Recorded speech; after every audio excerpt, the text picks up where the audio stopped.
पण मी मुक्ता म्हणजे चिंचपोकळीमधल्या थिएटरमध्ये बघितला, पण मला असं वाटलं की मी माझ्या शेजारी वेंगुर्ल्यामध्ये आहे आणि माझ्या शेजारच्या कुटुंबाची ही स्टोरी मी बघतोय आणि सत्य परिस्थिती या वेंगुर्ल्यातली आहे आणि पूर्ण सिंधुदुर्गमध्ये कोकणामध्ये अशा खूपशा गरीब कुटुंबामध्ये अशा पद्धतीचं वातावरण आहे आणि तरुण वर्गाला माझी एवढीच विनंती राहील वेंगुर्ल्यातल्या सिंधुदुर्गातल्या की ही परिस्थिती बदलण्याचा एक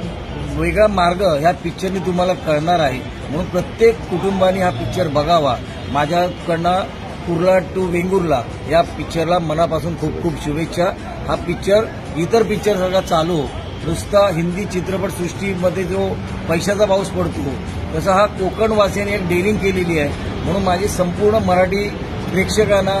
रसिक प्रेक्षकांना विनंती की हा पिक्चर जास्तीत जास्त बहुसंख्येने बघा ही विनंती। महाराष्ट्रामध्ये मराठी माणसाच्या पिक्चरला जर का थिएटर्स मिळत नसतील तर ही मराठी माणसाची गळचेपी आहे आणि ह्याच्याकडे महाराष्ट्र शासनाने लक्ष द्यावं हीच मी महाराष्ट्र शासनाला विनंती करतो।